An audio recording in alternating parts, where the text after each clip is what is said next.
Talladega, Alabama is the site of the world's fastest superspeedway here in all of stock car racing, and we're getting ready to send a bunch of Fuel Grand National cars around here at the Talladega Superspeedway. Hi, hello, and good evening, ladies and gentlemen. Once again, welcome to Talladega, Alabama for race number 8 of the Season 7, the Fuel Grand National Series, the Ash Industries SilverScreen Showdown. Once again, welcome everybody to tonight's live intercast on the North American Sim Racing Network. My name is Trey Wright, joined alongside by the Colonel Caleb Rose himself, and with only 4 races to go in the 2025 season, Caleb, tonight is looking like to be our wildest race of the season here on the high banks of the Talladega Superspeedway. Talladega, it doesn't matter if it's real life or NR2003 or maybe even NASCAR 25 that just came out yesterday. It's Talladega. It's bound to be crazy, especially for the official movie theme race here of Season 7. It's going to be a blast here tonight. Absolutely, definitely looking forward to seeing what tonight will have in store. Of course, like you were talking about, it's been a very, very interesting and fun season so far here in the Fuel Grand National Series, but we've seen all the storylines and stuff developing as this season goes along.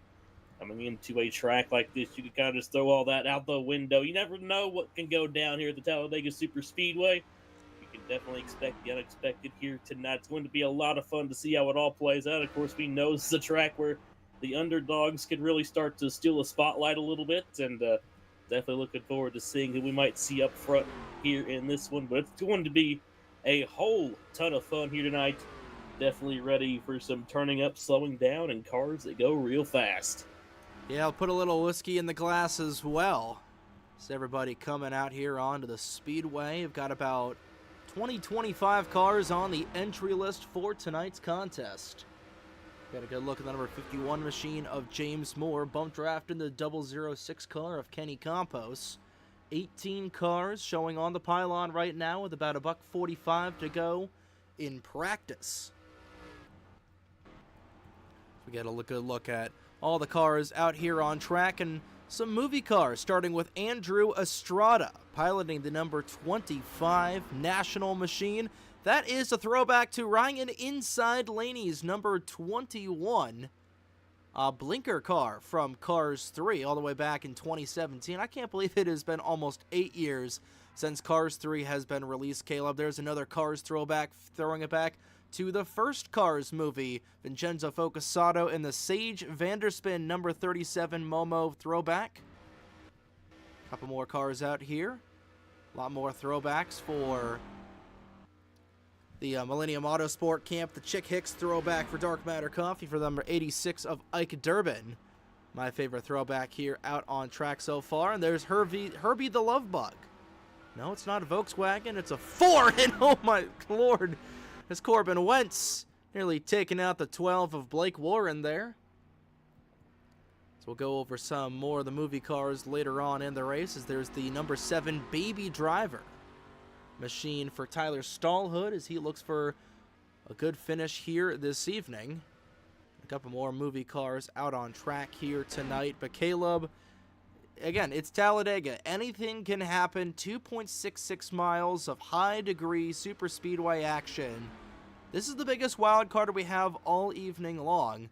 All season long, I should say, coming into this evening. And Zach Rogers, who has won 6 out of the first 7 races of the season. You know, he probably did that on purpose, knowing him. The 6-7 ratio, haha, funny meme. But this could be the night where we potentially see that team velocity streak come to an end, where literally anybody can win tonight's race. Yeah, definitely. Like I said, it's a racetrack that really likes to kind of throw a lot of the underdogs into the spotlight. It's a track that you can definitely see a lot of drivers take their turns out on the front and maybe even have a shot to get the race victory after everything is said and done. We've seen it here on the online side of things. We see quite a bit on the real life side of things as well. So yeah, like I said, it's definitely going to be intriguing who we will see out fighting for this race win once everything is said and done. But I definitely think we're definitely going to see quite a vast majority of drivers potentially making their way up towards the front here tonight. We'll have to see how it all plays out, but definitely going to be very interesting. Definitely is. We take a look at the race analysis for tonight's Ash Industries SilverScreen Showdown. Going to be 47 laps on the gun for tonight's race, so about 125 laps. Again, like we said, 2.66 mile super speedway, 33 degrees of banking, the second highest amount of banking we see here, and of course, we'll mention it once again. It's a nice freeze frame right there at the start-finish line, all the way at the end of the tri-oval. Toward turns 1 and 2, pit road speed 55 miles an hour. We might see these guys, we are going to see these guys potentially make 2 pit stops here tonight. If this race somehow goes caution-free, which I highly doubt it will, that'll be something to see if these guys are able. These guys coming down the pit lane under the green flag, but hey, we've seen crazier things in the past. We saw last week's race go caution-free at the Las Vegas Motor Speedway, a great race and a dominating race out of that number 88 machine. And again, taking a look at the track map here.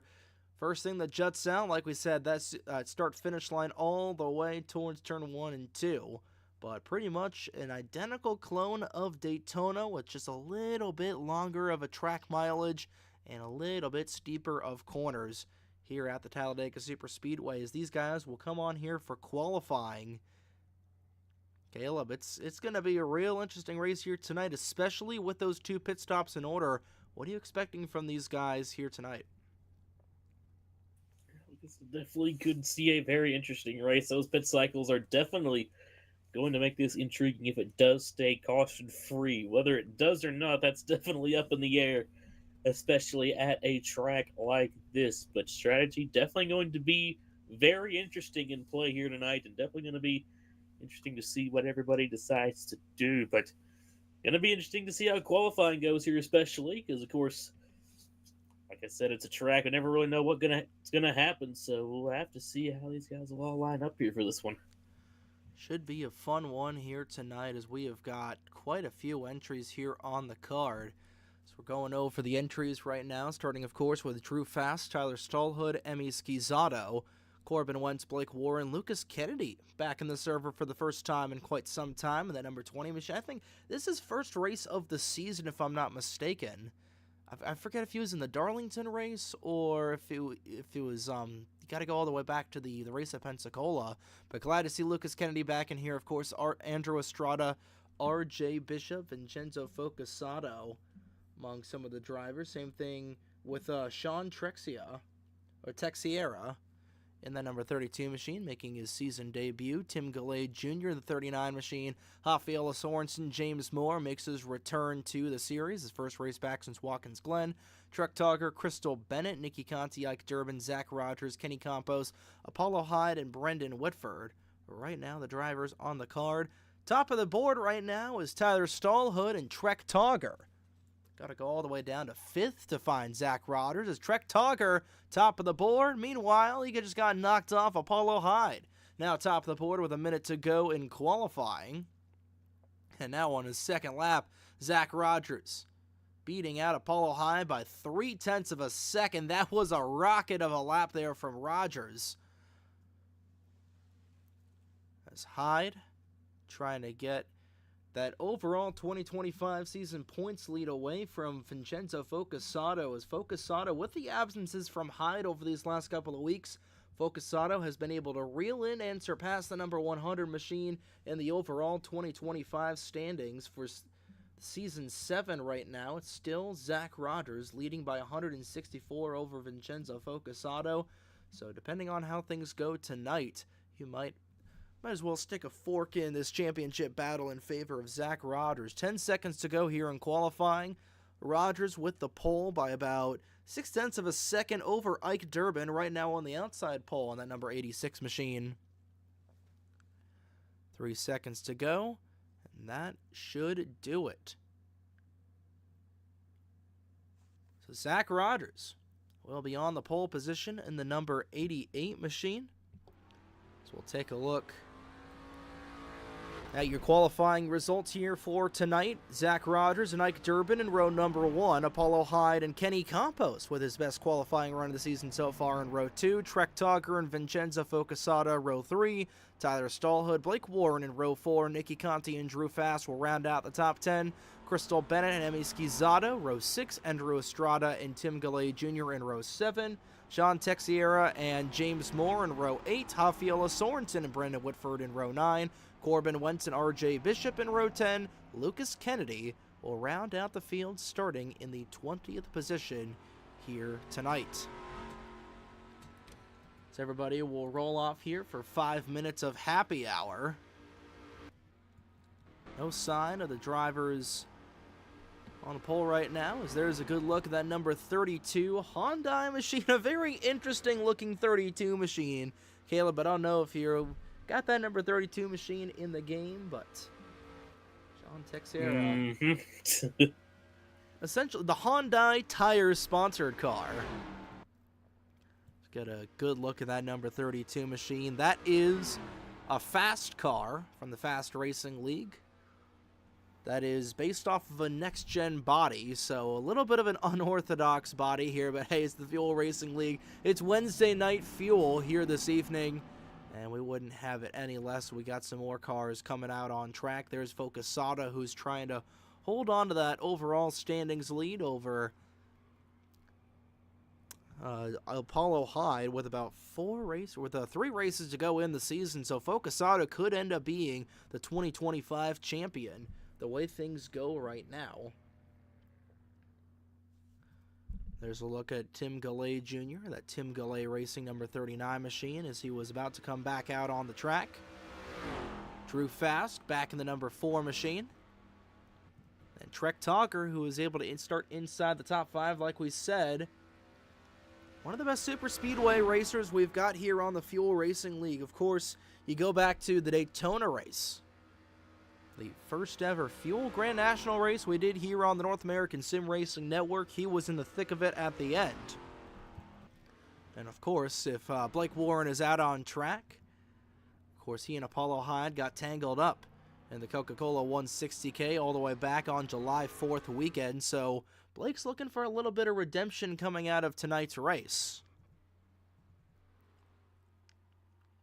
Caleb, as we get down to crunch time here tonight, who is your pick to win the Ash Industries SilverScreen Showdown here this evening at Talladega? Well, often definitely usually say for offline races here at Super Speedways, it might just be a matter of putting on a blindfold and throwing a dart at a dartboard. But honestly, it is a Super Speedway. It's definitely going to be quite a different venue here tonight that we've seen from weeks past, but still, I think I'm going to go with that number 88 of Zach Rogers. Set an absolute blistering time in qualifying.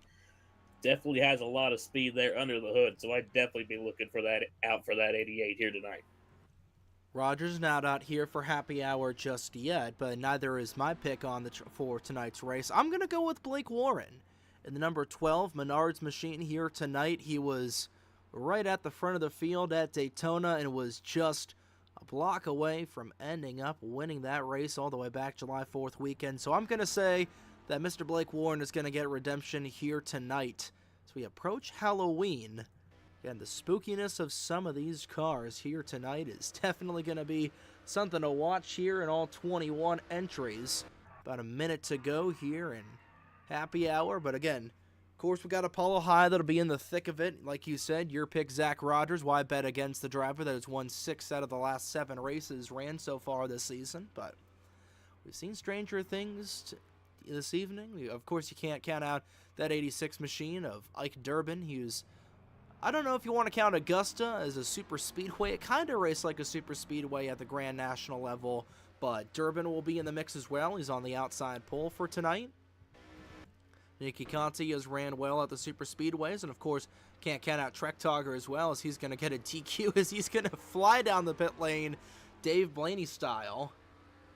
Got about 45 seconds to go here in happy hour as we get set for tonight's Ash Industries SilverScreen Showdown. And probably wondering why got the Ash Industries sponsor here this evening.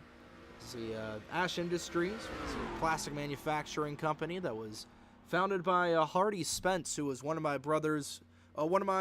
father's fraternity brothers from Lambda Chi Alpha at MIT, all the way back in the mid to late 1980s. That unfortunately passed away back on August 1st in Salt Lake City as he was gliding. He was on a manned glider that unfortunately passed away, so Hardy Spence and his entire family in our thoughts and prayers here this evening, and will be racing for 150 laps in honor of Hardy here tonight. And just an unfortunate situation, just unfortunate circumstances a couple of months ago, but we're running the flag for his company, and they'll be company or the primary sponsor for the Talladega race here in the Loves American Truck Series coming up in just a couple of weeks' time. We had the driver signups for the Loves American Truck Series a couple of days ago. Caleb, you got the big staple, Nathan Stapleton, driving your second truck for you. But nonetheless, we'll talk a little bit more on that later on in the show. We've got 47 laps of racing to do here tonight. Caleb, I got some goosebumps. It is going to be one whale of a race here this evening. 125 laps around the Talladega Superspeedway. It is go time here tonight in Lincoln, Alabama. So we'll send it down trackside for the most famous words in motorsports to kick off the Ash Industries SilverScreen Showdown at the Talladega Superspeedway.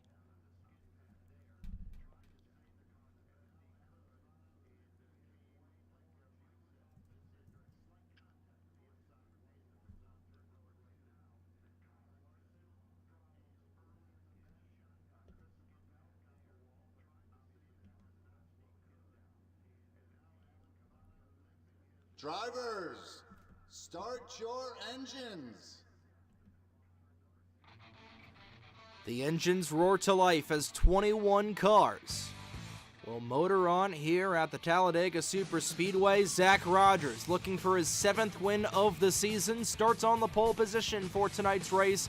Ike Durbin and the Chick Hicks Dark Matter Coffee Mazda will start on the outside pole. Apollo Hyde and Buddy Campos in row 2. Row 3, Trek Togger and Vincenzo Focasato. Tyler Stallhood, Blake Warren in row 4. And rounding out the top 10, Nicky Conti and Drew Fast. Getting ready for a ton of great action here tonight as RJ Bishop will bring up the rear of the field. We get ready to go for 47 laps tonight. Crystal Bennett with a little bit of an issue down on the low side, but we'll see if they will get back up. The adrenaline is in the air. It's in the air tonight, Caleb, as we're ready to rock some rando, get a little rowdy, shoot some Roman candles at the man in the moon, and go racing here at Talladega. Green flag is in the air, and we are live here at Dega. Boogie boogie.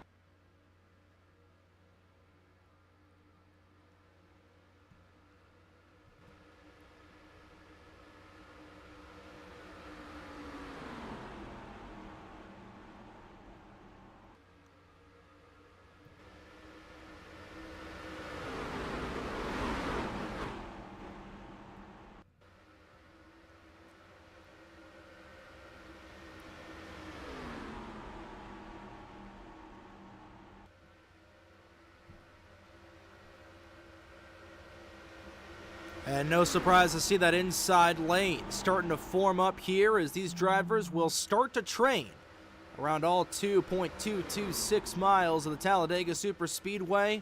Rogers, Hyde, Togger. First 3 cars in line down on the inside. We've got a second line forming towards the rear end of the field here on lap number 2. Hyde has got a little bit of a run as Rogers will pull to the outside, and here comes the train to the inside. Apollo Hyde looking to get a lap led here tonight. Get some extra bonus points here for tonight's contest, and Hyde will go to the race lead, will hit the apron just a little bit, came back up the track. Looks no worse for wear, and will be the Pied Piper of the Talladega Superspeedway. Schizzato getting a little bit loose in the back there in the 9 machine. But Hyde will lead lap number 2 of the evening. We got 2 separate packs to start off here. Hyde leading pack number 1. And they got to go back to Tim Galley Jr. leading the second pack, but it looks like these 2 packs trying to get reorganized into one full continuous pack. So down the Alabama Gang Super Stretch, Caleb. Takes a minute for them to get a little bit wound up here at Talladega, but as we head on here to lap number 3, looks like everybody's heading full steam now. Now Paulo Hyde now with the race lead, followed by the 60 of Trek Togger. You also got Stallhood, Conti, and Scizzato in tow there on the inside. And like you mentioned, that second pack starting to close into this first pack, looking to just make it one big pack here once again. Paulo Hyde, that 100 car in the race lead. Stallhood peeking to the inside of Togger. Ooh. Togger got forced out of line. We got a couple of cars. Stallhood very loose out of the corner, and he saves it. And that's going to jumble everybody up. 4 wide going on to the super stretch. Scizzato caught in the middle, and she's immediately going to jump on the brakes to try and get out of that mess. But what a save out of the baby driver, number 7 machine of Stallhood. And that scared the crap out of everybody to start things off here on lap 4.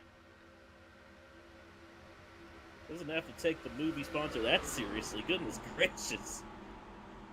Rogers jumping up to the outside. Great save out of Stallhood. He will fall back to just outside of the top 5. Got a couple of lanes up in here. We've got the Millennium Autosport boys up in here, up on the apron. Down on the apron, I should say, was Andrew Estrada. He is tight through 2. He's going to lose a couple of spots, but able to make a nice save in that number 25 machine. Rafaela Sorensen into the outside wall, down the super stretch, and it's 2x2. Double file here. And the opening stages, the Ash Industries SilverScreen Showdown.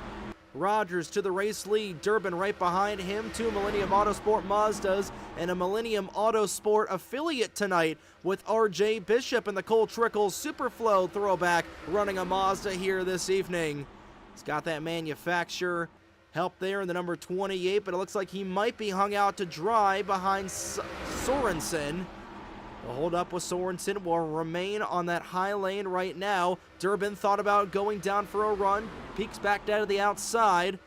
Hyde trying to get the run off the straightaway, and he gets very tight through 2. Able to make a nice save in that Mobile 1 machine.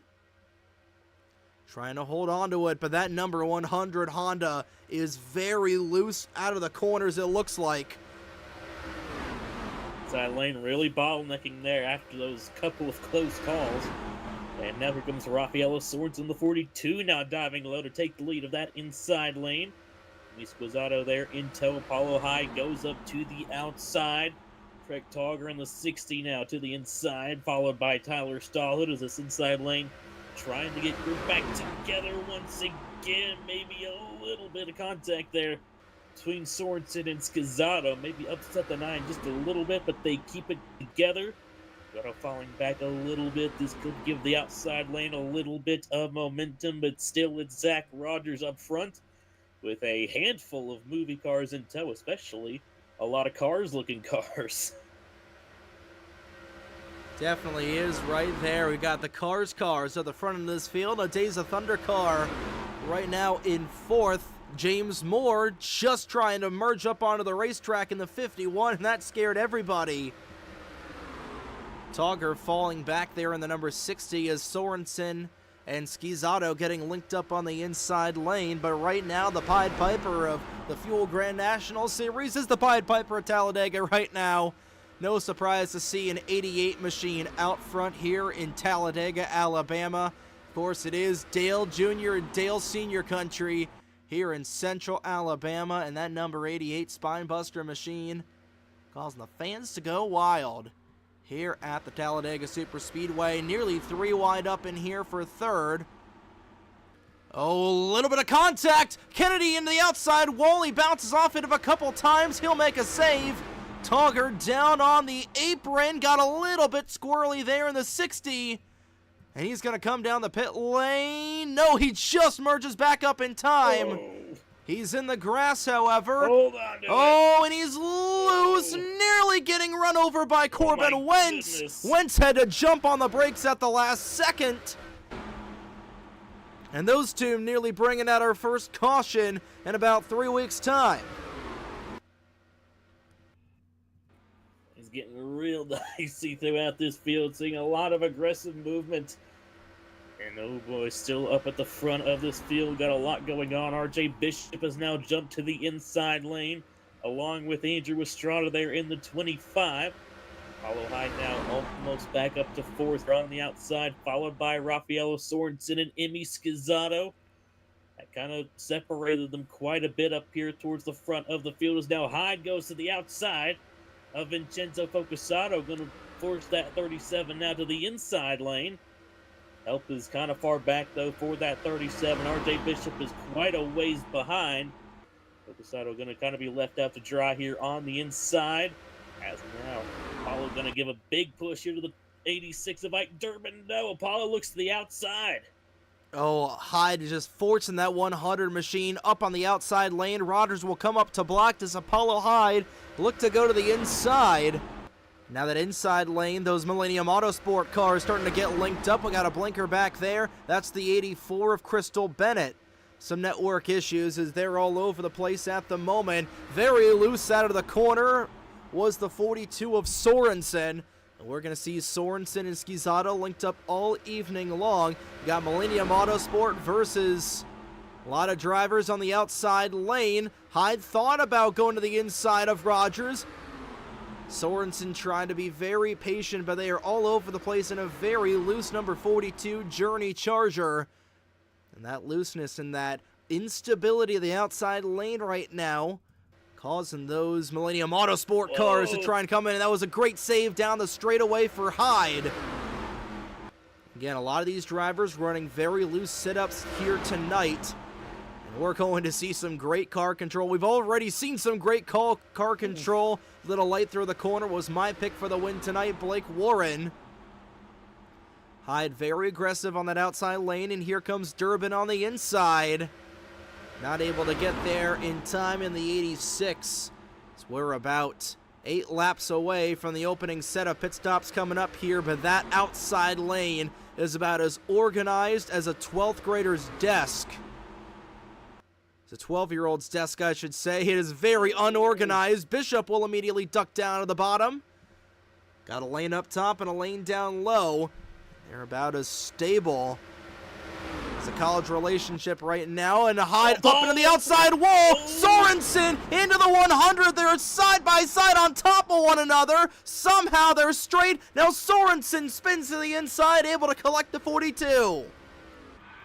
And Sorensen spins right to the pit entry. And I have no idea how those two kept it straight.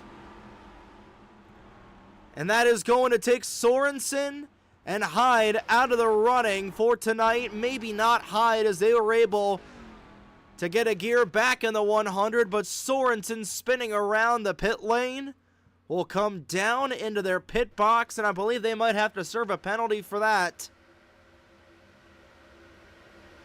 The aggression already just starting to take its toll. That is the second incident we've had so far tonight. Now Durbin from the race lead spins in front of the pack, collects the 32 car. Around goes the 86 machine, and I believe the caution flag will come out. It does.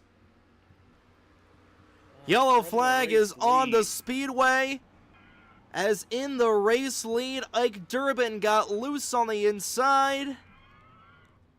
And we saw that happen live as Durbin will get that 86 machine ramrod straight. And a big hit there from the 32 of Sean Teixeira. And Teixeira, just looking on the monitor right now, about did a front-end blowover running right into the back of that 86. It doesn't look like there's too much damage on that number 32 machine of Teixeira. Oh, Caleb, you had a feeling that that outside lane and both lanes were just a ticking time bomb that was ready to go off. We saw throughout that entire run, especially there in the latter part, just how upset all these cars were. Like I said, we saw that 100 Apollo High and Sorensen get really swirly there quite a few times. Fortunately, it all kind of boiled over there for them. But luckily, they were both able to keep it straight. Fortunately, though, Ike Durbin there in the 86 going for the race lead. That car just got a little too upset, and he goes around. Such a tough break there for him. But, my goodness, that was a absolutely wild run. Honestly, kind of surprised that it went caution-free up to this point with how loose all of these cars have looked so far up to this point and how aggressive that they've been. Definitely shaking up to be a really, really exciting rest of the race here. But we'll have to see how it all ends up shaking out because we got pit stops happening now. Definitely see how is. things shake out after this. That was perfect for these drivers, right on the money to make their first pit stop of 2 here this evening. They'll have to come back down in about 20 or so laps. So lap number 33 will be the next time we'll see these guys come down. Looks like everybody's going to go fuel only. That number 1 pit stop is going to play dividends for the 88 of Rogers. Rogers, your pick to first, and my pick, Blake Warren, up to second. Of course, he was running the 8 machine for the early part of this season, but you know what? He's going to go to the 12 machine of Ryan Blaney. Blaney, of course, like we've seen over these last couple of weeks, last couple of super speedway races here on fuel. Did I jinx Blake is the question. Did Blake get a speeding penalty? Uh-oh. It doesn't look like... Well, he is going to the back. Oh, Tim Galley, hold on to it, Tim. So I think Blake Warren may have got a speeding penalty in the 12 machine. Because he is very slow on the back straightaway. Or was he taking a restart of shame, I believe? Because looking back on it, of course, all the incidents will be reviewed at the tail end of the race here tonight. Because we've been having crashing issues, although right now, looks like we've solved the frame rate issues, but I don't want to do anything right now in case the game crashes for rewinding. So we'll test that out later on this week, and we should have it fixed for next week, I would imagine. But we'll review all the cautions and incidents at the end of the race. But I'm not sure if that was a restart of shame for the end or for what happened on that opening caution, because taking a look back here, no, yeah, that wasn't a restart of shame. I believe that's probably just a speeding penalty for Warren. So he'll come back down the pit lane along with Brendan Whitford, Lucas Kennedy, and Rafaela Sorensen. And that caution absolutely saved Sorensen because she was on the verge of going 2 laps down, or at least a lap down on that 42 machine and being way off of the pace. So great timing there for Sorensen to get back on the lead lap. And looks like Warren is going to come back down the pit lane. He might as well get 4 fresh tires after the fact here. But right now, that's going to give the race lead back to the 88 machine. And we've got quite a new cast of characters. At the front end of the field, you got Schizzato, who we've seen a couple of different times here tonight. Right now on the outside of that 88 machine, got Vincenzo Focasato and Tyler Stallhood, who again was lap 4 of the race. Caleb, he made that incredible save that we thought for sure was going to be the first caution of the night. Did not end up being the case, and he was able to get up to 4th right now. And how about Tim Galley Jr. in that 5th spot of that 39 machine, the Tim Galley Racing number 39 car, along with that 85 of Nicky Conti right now, rounding out the top 6. So Ike Durbin, looks like his competitive day will come to an end as he will drop to the rear end of the field with a heavily damaged number 86 machine. Blake Warren will also go to the tail end of the longest line. Same thing with Kennedy, Sorensen, and Whitford. It'll be 31 laps to go at the Talladega Super Speedway. You know what they say, Caleb. Cautions breed cautions, and here at Talladega, especially in the Talladega infield, these cautions love to breed. Absolutely. Have to see what ends up shaking out here on this restart. It'll be our first restart of the night. We'll have to see if we do end up getting any more after this one. Here we go, though. Zach Rogers and Emmy Scazzato going to lead us into the restart zone, and here we go. Green flag back out in the air on lap number 17, and what a restart for Rogers. Focusato to the inside of the 9 machine.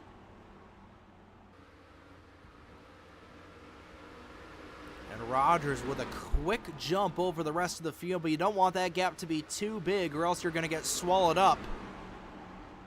Here comes Tim Galley Jr. in the 39 machine. Galley right behind that 37 of Focusato. Apollo Hyde is able to get back in the contest in the 100 after both Sorensen and Focusato got into the outside wall a lap prior to our accident and drew fast. Right now fighting for a 5th place spot is the outside lane. Not as organized as you would want it to be, in Scizzato trying to fight on the outside. But the inside is getting all the momentum right now. Trek Togger is back in the dance. Same thing for Campos and Estrada. I think everybody is just trying to potentially get to the end here. Have some nice green flag racing for the time being, as here comes Focusato to the point. Sato to the lead now in that 37. Rogers got a great restart there, but maybe a bit too good of a restart. Got a pretty solid gap built up, but Focusato was able to snip the draft and closed right back in, and now had enough momentum to take the race lead away. And now Zach Rogers there in second. Matt Bullitt Jr. there now leading the inside lane. A bit swirly there, a couple cars on the inside. Sorensen in the 42, and Estrada there in the 25. A couple cars looking to pull ahead here on the outside lane, including Styler Staller, who's going to jump down to the inside there in that 7 machine. And we got 3 wide, also a little bit further back. Oh, Whitford up the racetrack. He's into the outside wall. He's still loose. He comes down into the 28, and we've got another wreck. Big mess as Bishop nearly goes upside down. 5, 6 cars around off of turn number 2, and the caution flag is back out. And that all got started when Brendan Whitford in the Aflac number 131 machine got very loose out of 2, was not able to hold on to it. And nearly going upside down was RJ Bishop in the number 28 machine, and we're back under the caution flag. Is Vincenzo Focusato.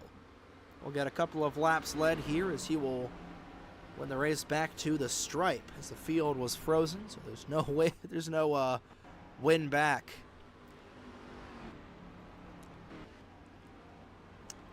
Like we said, Caleb, these cautions, they get pretty heatful. These cautions are in heat in the Talladega infield. If you know, you know. Yeah.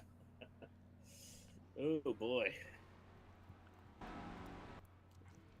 I think RJ Bishop definitely got some of the worst of that in that 28 machine, and I think he was trying to daze the thunder in that number 28 car, but I think he just got clipped at the last second. Yeah, on the replay, Lucas Kennedy, Kenny Campos got involved. That 28 machine flew. The entire rear end lifted up in the air for Bishop.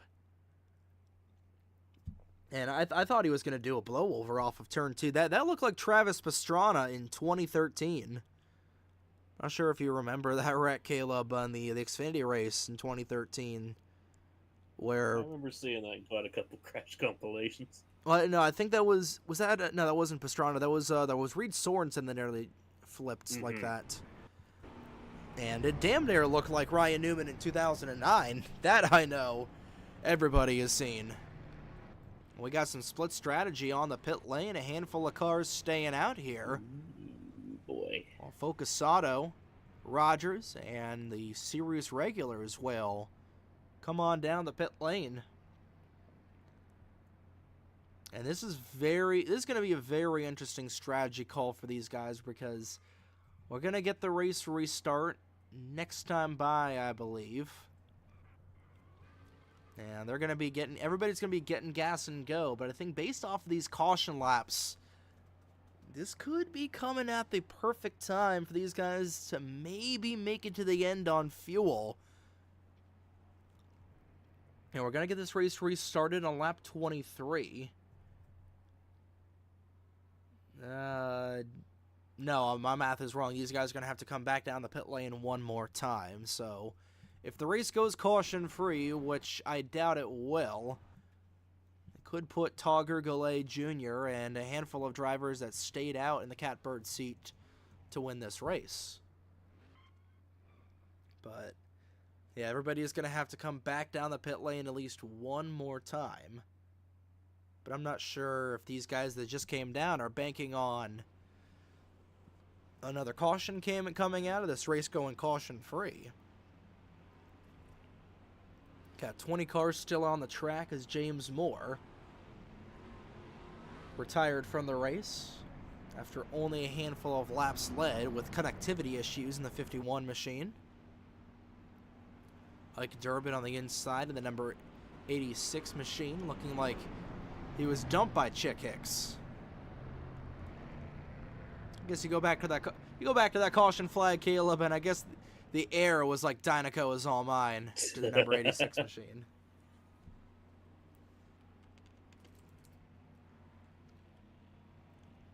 There might be some steering issues on the back end of that Dark Matter Coffee Mazda. That's another just beautiful paint scheme. Painted by Vincenzo Focusata. You've got all the sponsors all over the place on that 86 car. Nice looking Mazda painted by Vincenzo Focusata, who has painted a lot of cars here for Millennium Autosport. It's kind of rough not to see Rich Roy on the roster tonight. Most recent Super Speedway winner here on the Fuel Racing League over on the Sportsman side of things. Won the Daytona race for Sportsman a couple of weeks ago. Unfortunately, Rich could not make it. Same thing with Jason Stereo. And either Keon, I see you in the chat, my man. I wish you were here. I wish you were on the grid tonight. That'd be awesome. I do see your concerns that Trek Talker is leading, so we might be cooked. But hey, we've seen Trek in the running order for these races on these super speedways in the past, so he's been able to be up here. Of course, he'll lead a couple of cautions under the yellow flag, and he's got Apollo High to his outside. We got TJ Goulet behind him. We'll see if Goulet... Oh my goodness.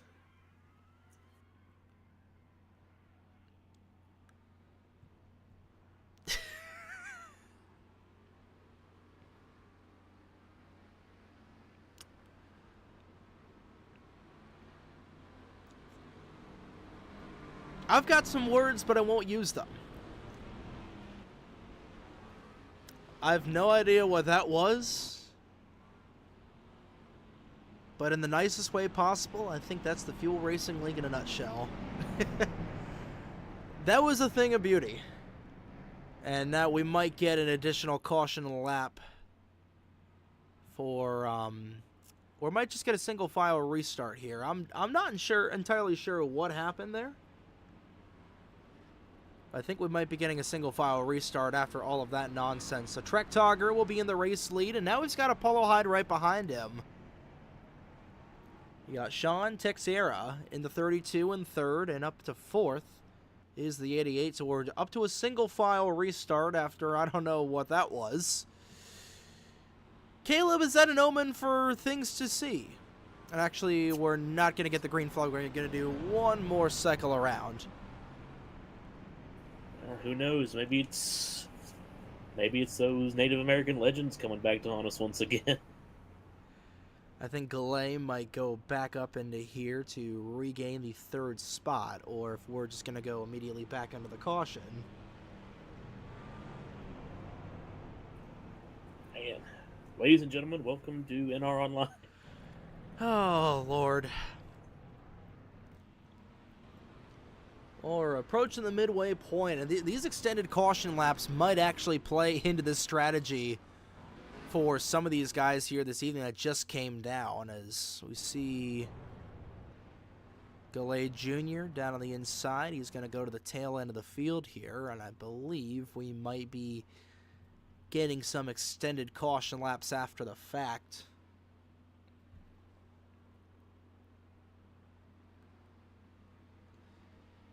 elite reference, Keon.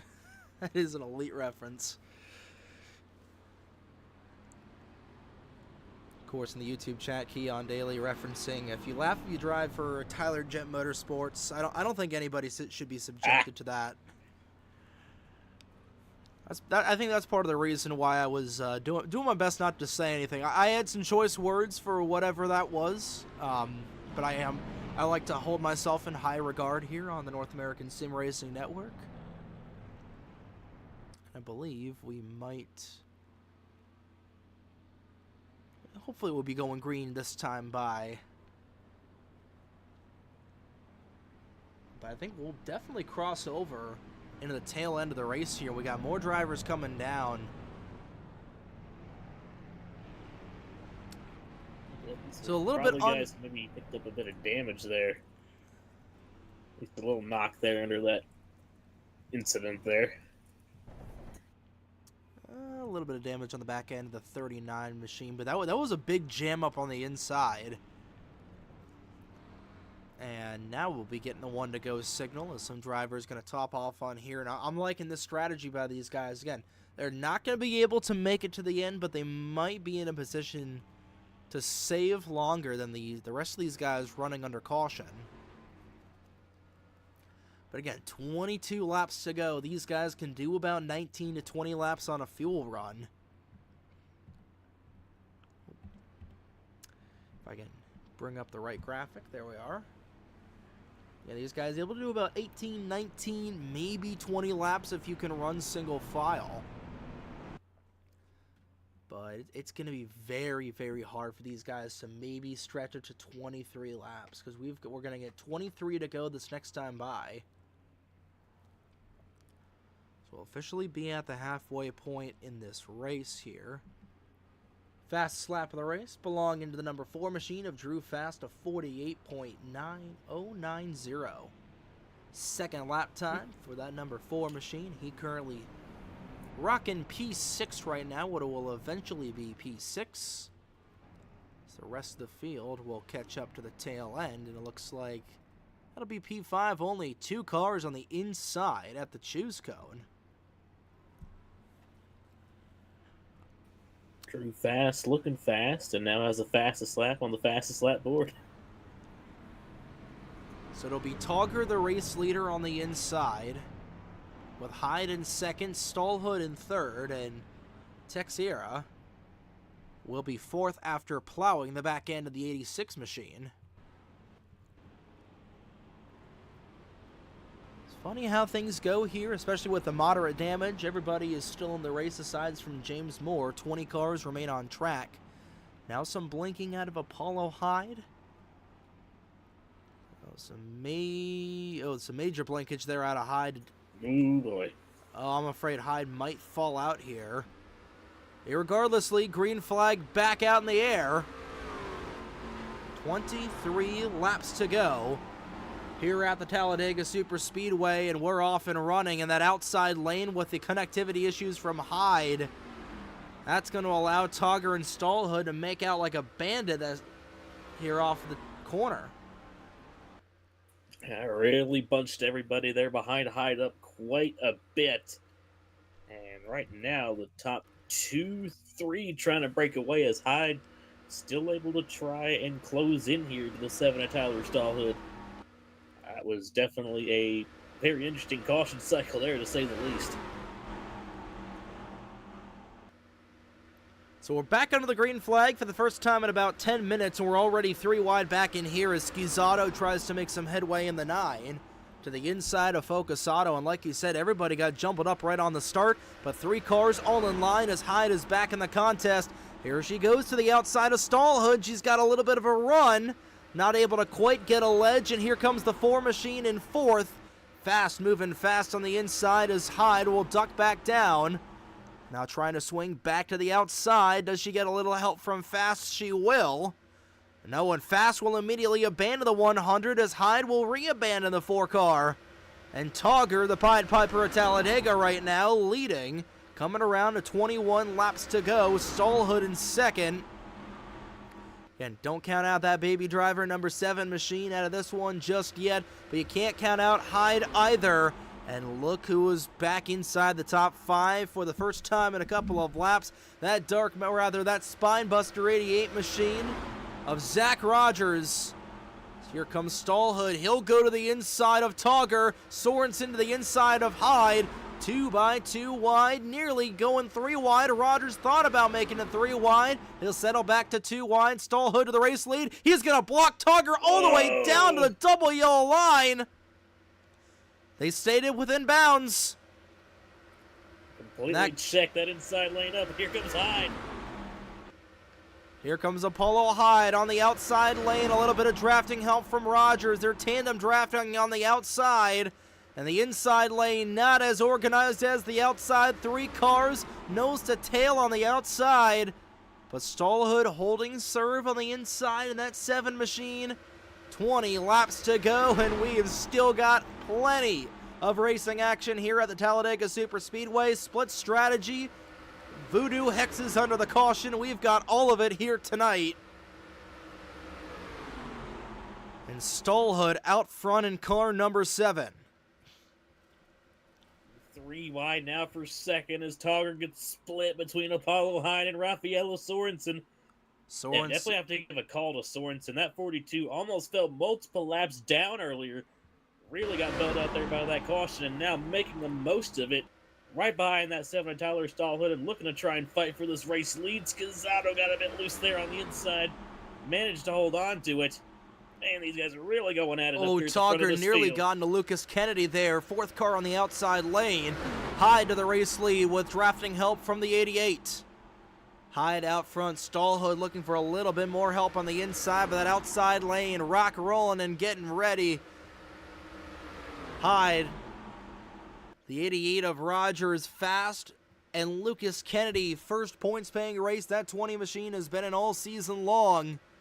On the outside, Bennett into the outside wall, scraping it just a little bit. Had some more people that retired from the race. Brendan Whitford and Sean Texiera are out of the race. 18 cars remain on track here tonight, and some drivers a little bit off the pace. Corbin Wentz and Tim Galley Jr. off of this pack, so 16 cars right now in this lead pack right now that's being led by the 100 machine, the defending champion of Apollo Hyde, but the winner of the last 6 out of 7 races, the 88 of Zach Rogers, the pole sitter, looking to go back to the front. I think he's content on remaining on the high side for right now. Togger still caught in the middle. Had to move to the inside of Kennedy. Under 20 laps to go, and now Fast will make the decision to pull the trigger to the inside. I think he regretted it the second he went down low. Rogers was peeking underneath of Hyde. Thought better of it. As he go down to the inside along with Fast, he's going to have a ledge underneath the 88, or the 4 car is the 20. Very squirrely off of the corner. Fast trying to make that inside lane work. He's got Trek Togger now in behind to help. Same with Stallhood. Sorensen and Imi Scazzotto trying to get that inside lane formed up. Oh, Hyde gets a bit tight through 1 and 2. Rogers to the inside. We're 3 wide for the lead. 3 wide for the top spot. Down the Alabama Gang super stretch here for the 31st time tonight. It is Hyde, Rogers, and Fast. Rogers with no help in the middle right now. He might be a sitting duck. He bangs with Fast.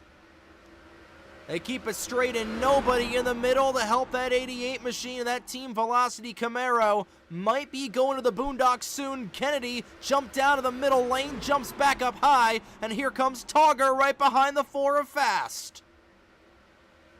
Inside lane starting to poke ahead here now that outside lane kind of fell apart a little bit after that. They're trying to get formed up, but now Drew Fast out in front. Trek Togger right behind. Stallhood in 3rd. Sorensen in 4th.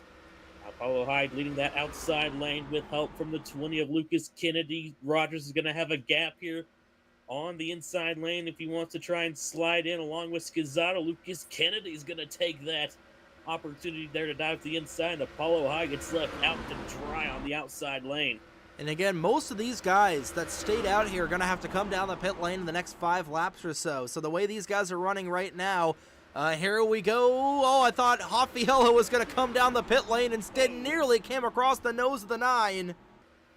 But again, these guys, oh, and Fast gets turned for the race lead. Right in front of the pack is Togger. Rogers is in it. Conti is hard on the inside wall, and a big stack up on the front straightaway. The leaders go around once again.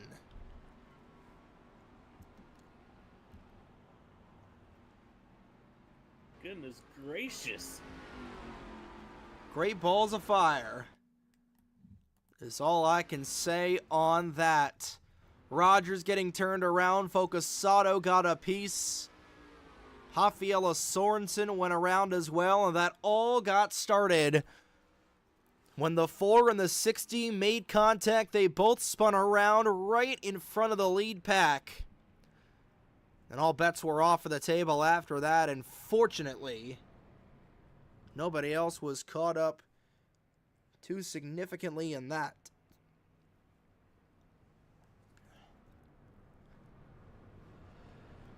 Well, the Ash Industries SilverScreen Showdown, nearly half of the field was nearly about turned to ash there. And I'm surprised. We have seen a flip here tonight. Tim Gallade Jr. flipping under the caution as he is retired from the race. He will finish in 18th in the 39 machine. And this is perfect for everybody to come down the pit lane right here and right now to make it to the end. We're talking about those drivers that potentially were going to come down under the green flag. Well, this caution was the greatest thing to happen to them, Caleb. Absolutely.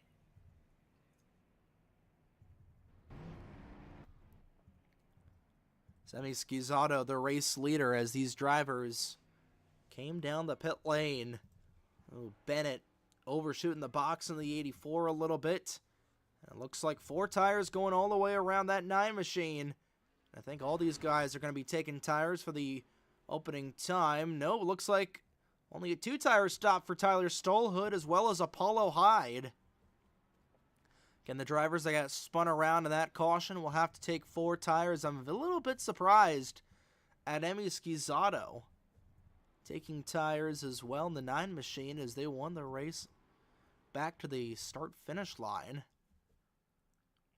It's Corbin Wentz, who is currently on the tail end of the lead lap right now, will come down the pit lane this next time by. We're going to get this race restarted with 12 laps to go. Caleb, do you think we've seen our last caution of the evening? I'd say no. I'd personally would say no.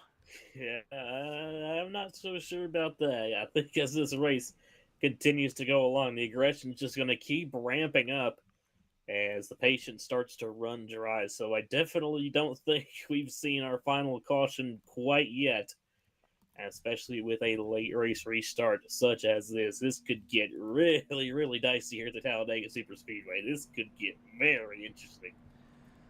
Very well could. Stolhood won the race off the pit lane after taking 2 tires.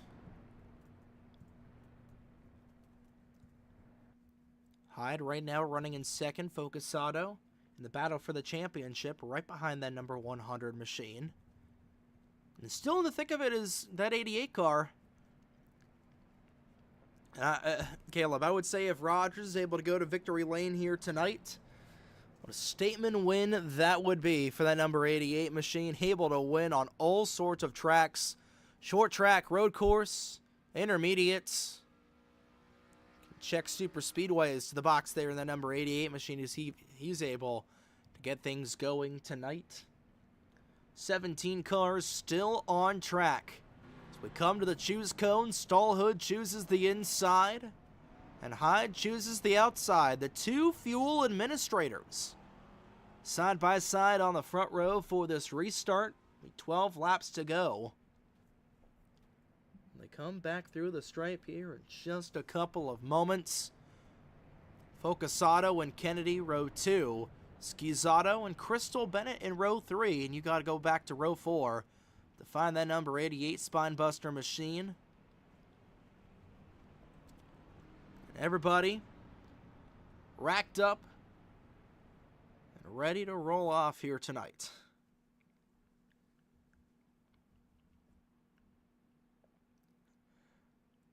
This is going to get good, Caleb. This is going to get real good. Oh, yeah.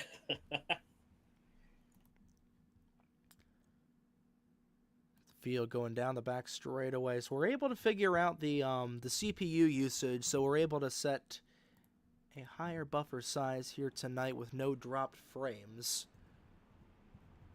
So we're going to increase the quality here for the last 16 laps. If we drop any frames, we'll adjust accordingly.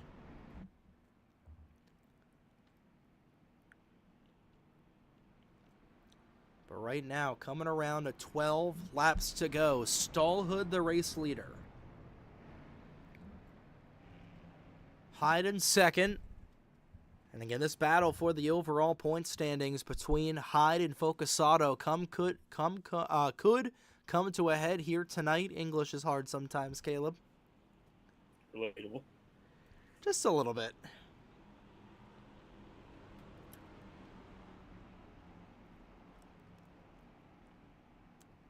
Twelve laps to go in the Ash Industries SilverScreen Showdown. Do we get another caution? I think we might as well. Green flag back out in the air. 12 laps to go. A dozen circuits remain here at the Talladega Superspeedway, and a great jump on the outside for Hyde. But Stallhood in a drag race going towards the inside, and here's that 84 car. A little bit warpy there in that 84 machine out of Bennett. That Mike Skinner throwback. Of course, Mike Skinner has gone upside. Actually, that was Neil Bonnet back in 1991, I want to say, that flipped into the catch fence here at Talladega. So, right number, wrong driver. We'll see what that Mike Skinner 84 machine is able to do here with Stallhood. About a car length and a half over the 100 machine, and he will be clear to the front. Kennedy back in third. Here comes Focusato, first car on the inside lane. Transitioning back to the inside, and now down to the outside. There goes Hyde. Hyde looking for their first race win in quite some time in the 100 machine. You got to go all the way back to, I'm trying to remember when's the last time that 100 machine won a race at the Grand National level. An aggressive top-to-bottom move there out of Hyde.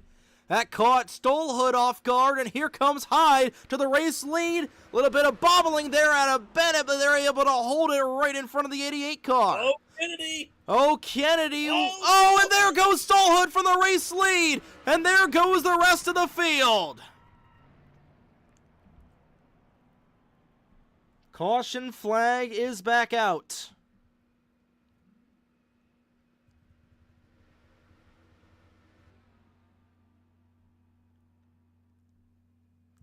It was inevitable. It was inevitable.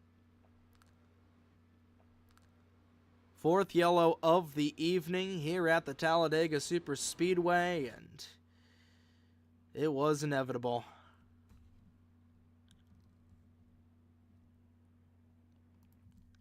Oh boy. And now our encoder is deciding to crap out on us a little bit, so we'll bump it back down.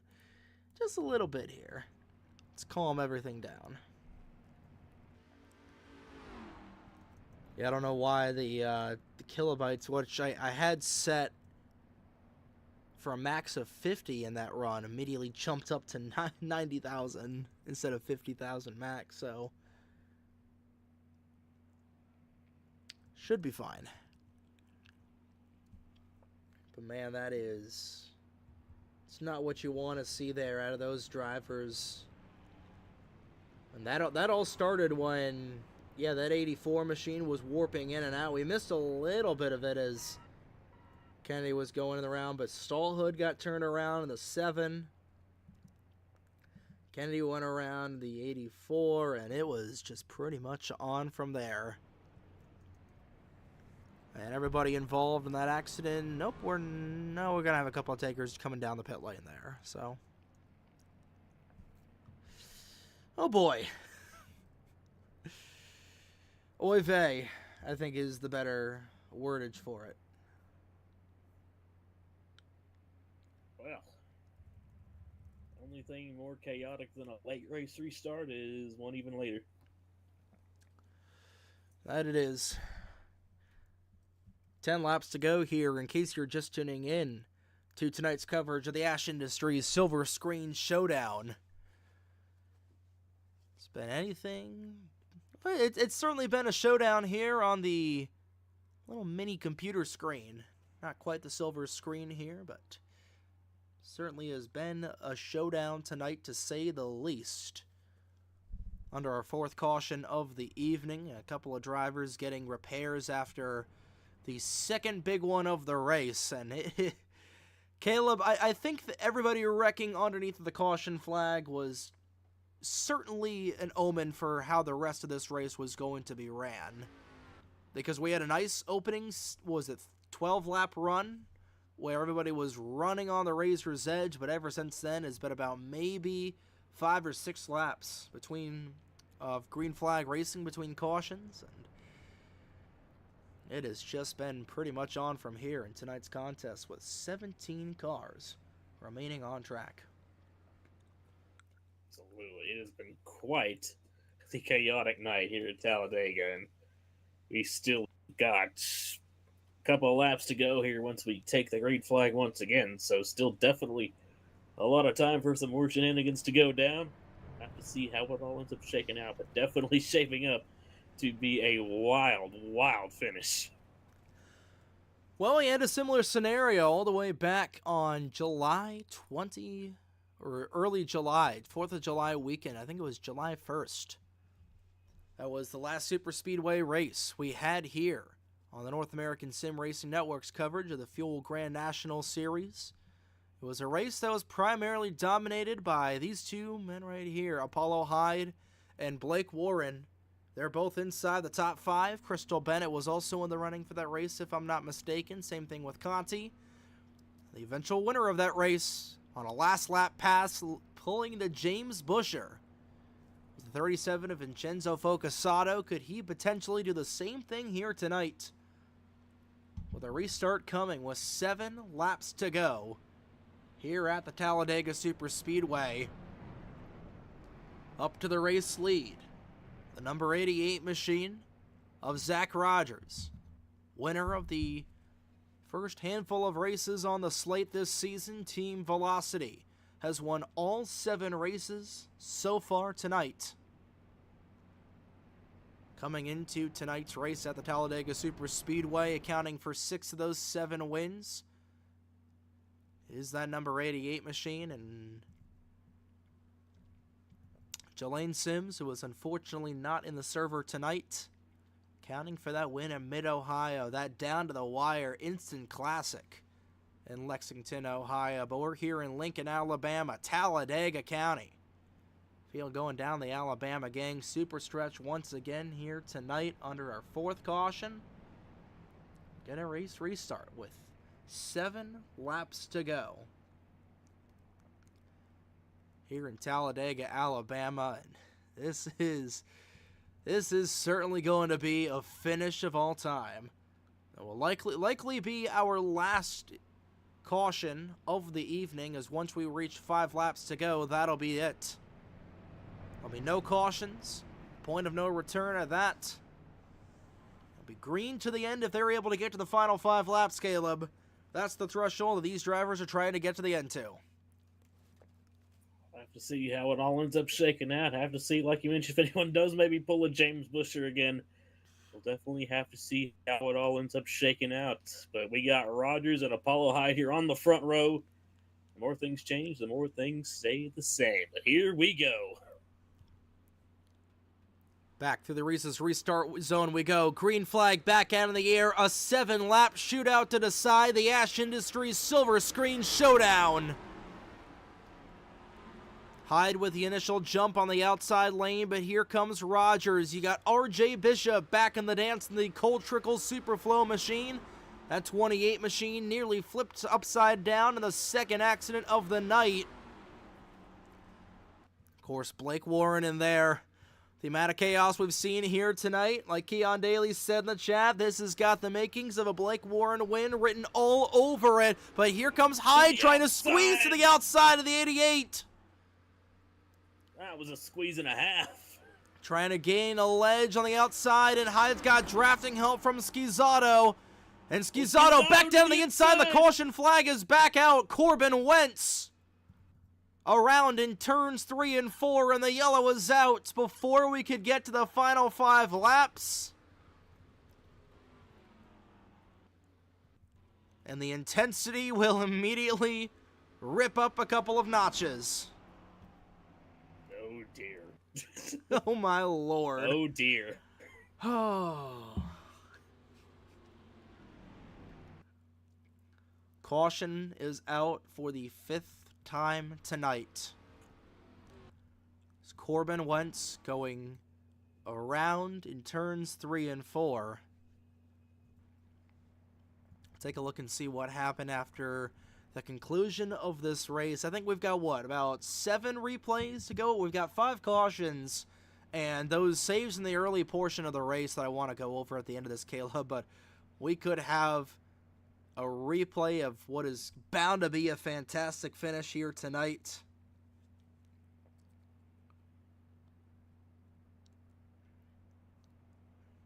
Goodness gracious.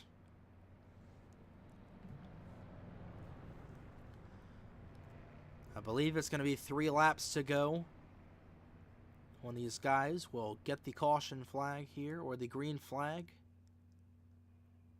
Actually, it might be 4 laps to go. It'll be 4 laps to go when these guys will get the green flag here for the final time tonight. Drew Fast will roll the dice to come down the pit lane. I think he might try and avoid what is being described as some terroristic blocks out of Keon in the chat. I don't know how off base that's going to be. We're going to see some aggressive blocks. We're going to see some Corey LaJoy looking blocks. And no, these guys, yeah, we're going to get the green flag here. A quickie caution. We'll get the green flag with 4 laps to go. So this will be it.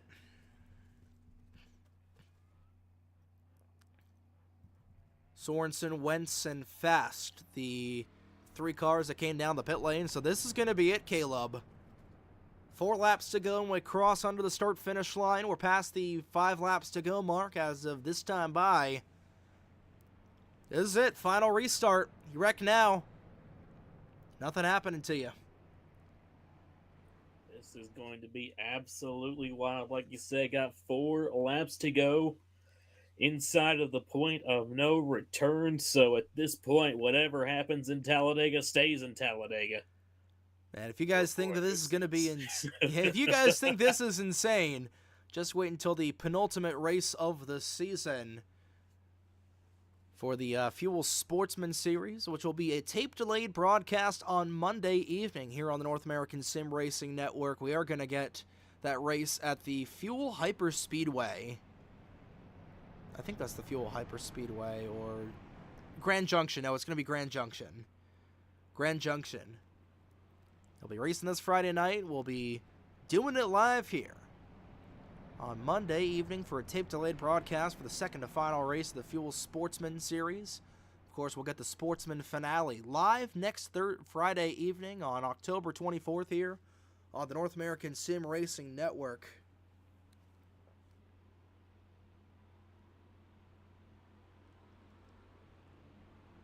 But here we go. Here we go. 4 circuits are all that remain here at the Talladega Super Speedway. Pace car is off for the final time.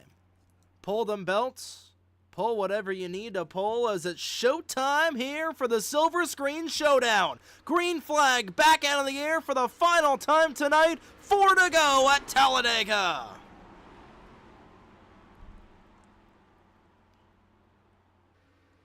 And a calm restart that is not going to remain calm for long. Hyde will immediately duck underneath of the 88 of Rogers.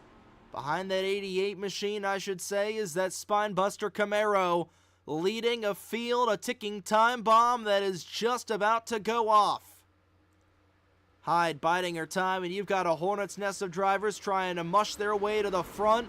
Focasato, Schizzato, Stallhood back in the fray. Same thing with Bennett.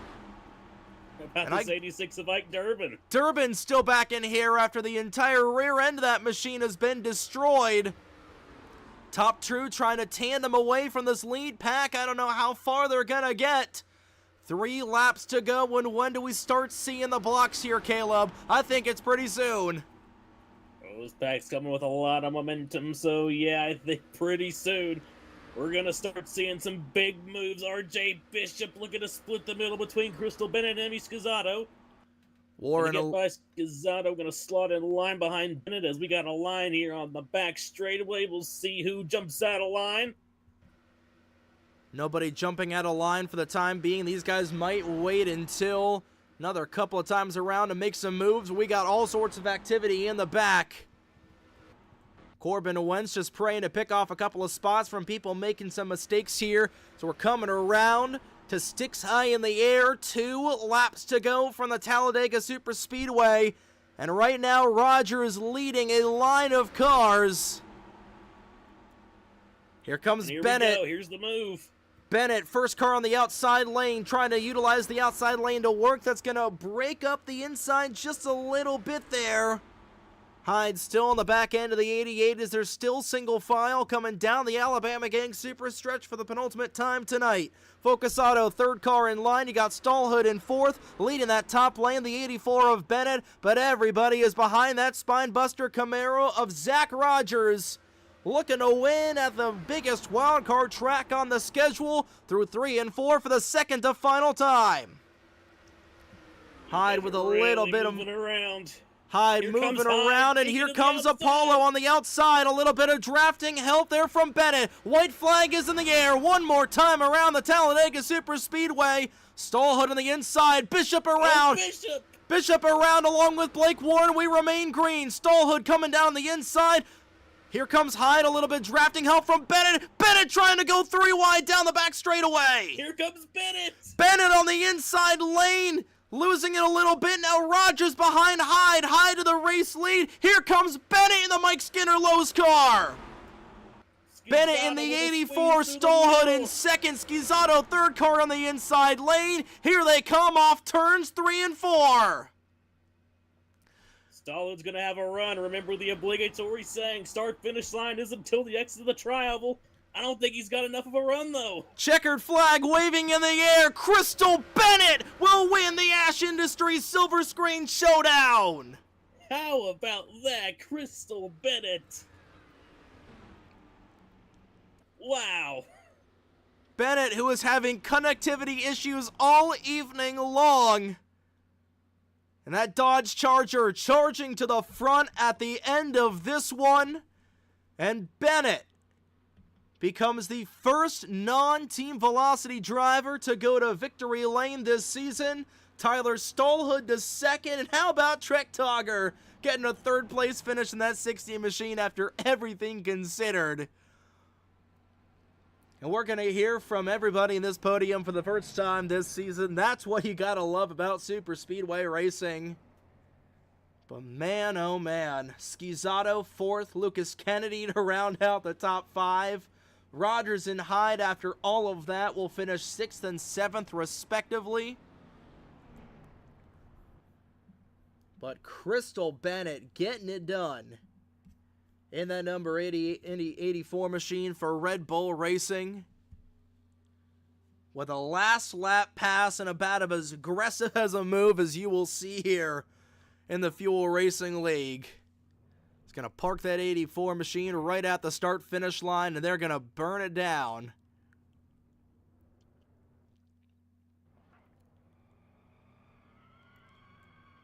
Bennett, who is throwing it back to that 2000 Mike Skinner Monte Carlo, and not going to quite burn it down there, but goodness gracious.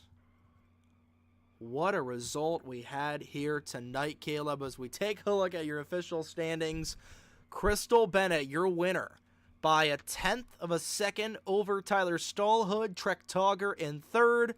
Scizzato and Kennedy round out the top 5. Rogers, Hyde, Fast, Focusato, and Durbin, your top 10. How about that from Durbin? How about that from Durbin? After all of that, we'll get a top 10 run. Campos, Estrada, Kennedy, or Conti, Warren, and Sorensen, your top 5. Your top 15, I should say. Bishop, The last car on the lead lap, Wentz Gallade Jr., Sean Texiera, Brandon Whitford, and James Moore round out the field after a wild race at the Talladega Superspeedway, and all things considered, definitely our wildest race of the season, to say the least. My goodness, what a crazy race that was. Like I said at the top of the show, Talladega, you just never really know what to expect from this racetrack. And of course, like I said, it's a track that can really spotlight the underdog sometimes. And tonight, when the lights shone the brightest, it is Crystal Bennett going to victory lane. What a spectacular job there out of Bennett.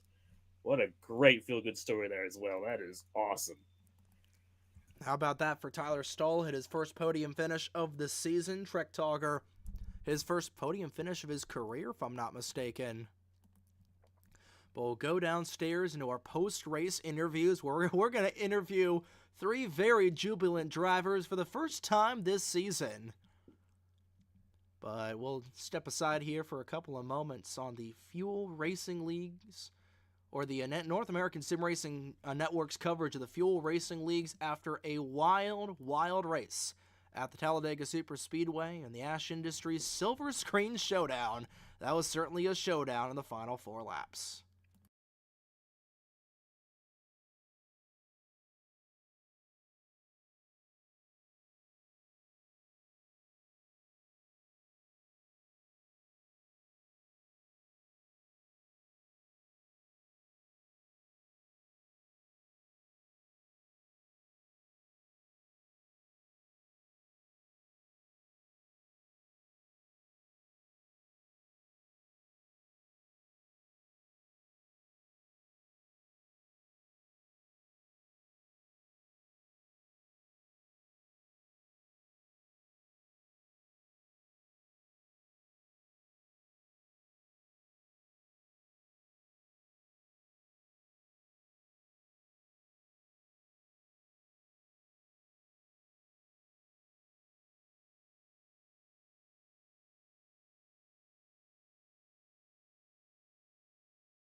A wild race at the Talladega Superspeedway has just concluded here on the Fuel Racing League's coverage, or the North American Sim Racing Network's coverage of the Fuel Racing League here at the Talladega Superspeedway. Here tonight on the NASRN, Trey Wright and Caleb Rose on the call for the end of an incredible Ash Industries SilverScreen Showdown, as we welcome you back inside the broadcast booth and we'll immediately go into our post-race interview coverage. User was moved to your channel. Starting with the third place driver of the number 60 Suburban Cowgirl Steakhouse Machine, Trek Togger. Got a copy of us here in the broadcast booth? Hear you loud and clear, guys. Well, you certainly had an eventful race here tonight, starting inside of the top 5. We're caught up in a couple of different incidents, including an incident right at the front end of the field there, but you were able to come back and a third place win, or a third place finish out of tonight's coverage. How was the racing out there? It was pretty crazy from us in the broadcast booth, but how was it out there on the track? Yeah, I've had my fish. Yeah, I tell you, guys, my team needed this run. The third season we've had. I just want to thank the folks at the EFR, at the team EFR, EFR forums and whatnot, EFR server and whatnot,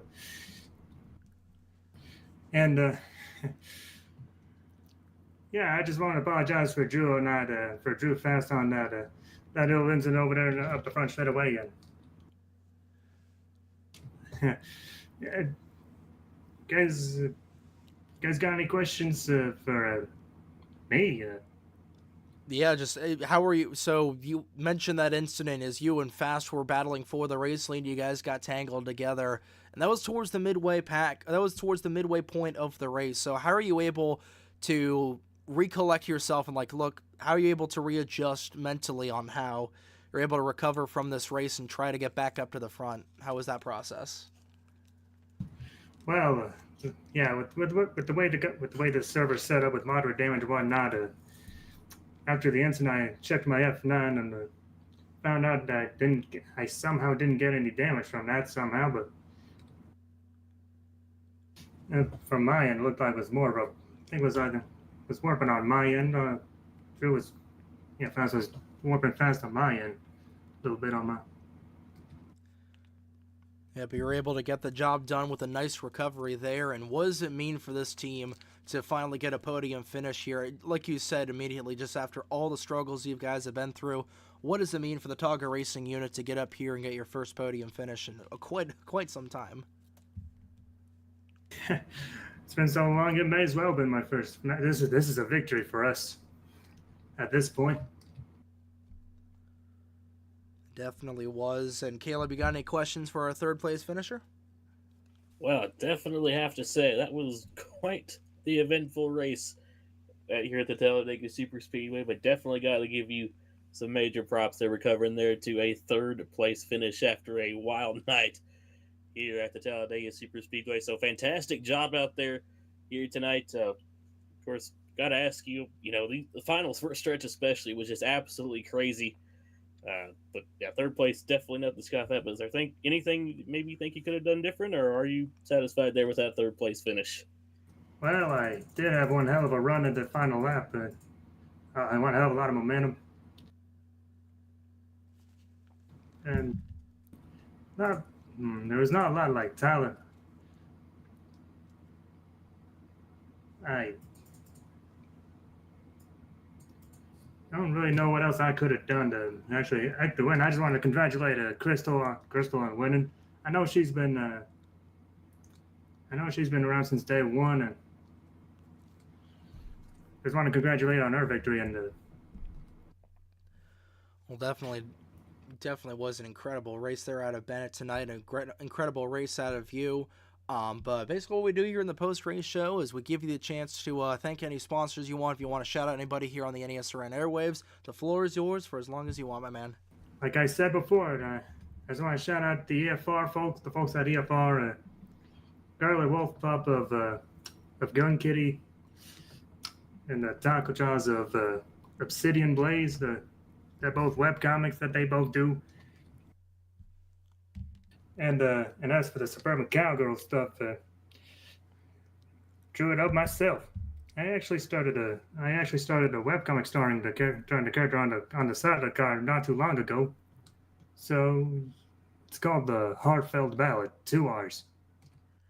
Definitely have to check that out. And the Suburban Cowgirl Machine was looking pretty fast out here tonight, and you were able to get a nice third place finish. Well, congratulations, Trek, on the podium finish tonight. We'll see you next week. $10 10-gallon steaks for everybody. Heck yeah. User was moved out of your channel. That was Trek Togger, driver of the number 60 Suburban Cowgirl Steakhouse, number 60 machine, the Chevrolet Camaro. And we'll go up here to the second place finisher. It's been a long time coming. User was moved to your channel. For the boss man of the Fuel Racing League, driver the number 7 Baby Driver Camaro or Subaru for tonight. Mr. Tyler Stallhood, you got a copy of us here in the broadcast booth? Good evening, gentlemen. Well, it was certainly a good evening for you tonight as you were able to eke out your first podium win or your first podium finish of the 2025 or season 7 here this evening, finishing second in tonight. And tonight was certainly a doozy from both the driving and the administrative setup, I would imagine. Absolutely, and I'll do you one better. This is my first podium finish in any broadcasted race I've ever been in. This is my first broadcast interview. I've been in this this online racing stuff for longer than I'd like to admit, with having that as a stat. Well, hey, we're glad you're able to finally pop your cherry here tonight in that regard. Oh, God. Hey, you might be able to keep this Baby Driver car around. A beautiful looking car here tonight. But, you know, for those who don't know, first off, talking about, you know, for those who don't know that are just watching this league for the first time, you do literally everything from the race from an administrative standpoint, from running the scripts to shortening yellow flags like we saw at the end, to running scripts for black flags like we said. So how does that really compare when you're trying to do multitask in the middle of a race, especially of a high-pressure race like Talladega? How is it like trying to multitask out there? Well, I appreciate the kind words, and I certainly can't take all the credit. It is challenging at times. This is not my first time adminning in a league or owning a league. Old-time Fuel Racing League fans will know that I helped found this league back in 2016, late 2016, early 2017, and stepped away from the community. I won't take too much of your time and go through the whole story, but I stepped away from the community for a short while, handed the reins over to Zach Krastowski and Davey Hazard and a few others, and they carried it on, running Fuel Racing League as a branch of what eventually became USORL, who's all on iRacing now. The last iteration of the Fuel name was retired after the Fuel Super Speedway series ended, and then I brought it back and brought on a team. At first, it was just me and Zach Rogers, and then he stepped away, and I brought on Apollo Hyde. And just recently, within the last few weeks, I've brought on Ike Durbin. So we've been kind of divvying up responsibilities. Ike is just kind of absorbing it all. This is his first time being an admin in a league, so we're taking it easy on him so far.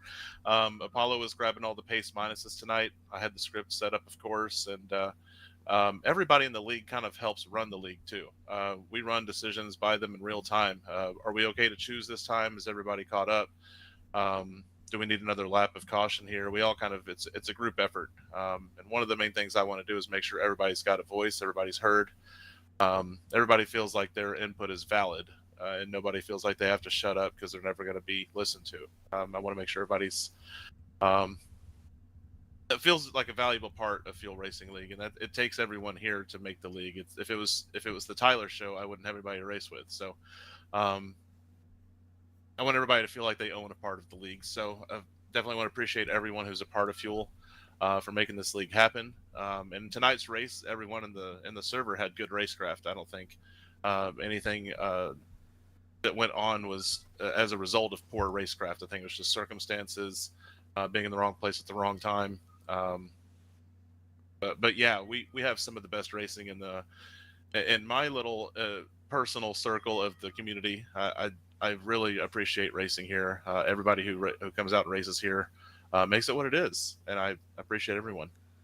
Yeah, we appreciate you for putting on one whale of a league here, and of course, like we've said a couple of times this season, we've got the link down to the Fuel Discord server down in the description box below of the stream. So if anybody that's watching this for the first time is interested in racing, it's a very open Lee, we've got a fixed setup series for the Sportsman that runs on Friday nights, and we've got the Grand National that runs tonight here on Wednesday. But going into the race and going into that final 4-lap dash, you started on the inside lane. If I'm not, you start on the outside. I'm pretty sure, or the inside on row 2. I'm pretty sure. I'm trying to remember.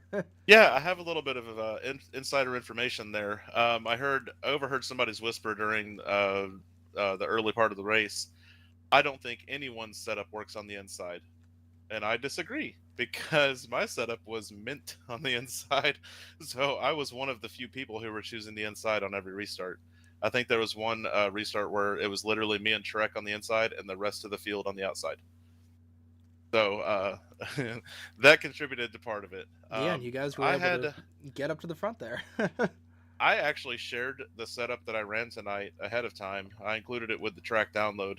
And I was encouraging everyone to, for cursed reasons, give it a shot because it was a shifter setup. And all the tires were pumped up to 60 PSI. And I think that's certainly a setup for Talladega. For sure.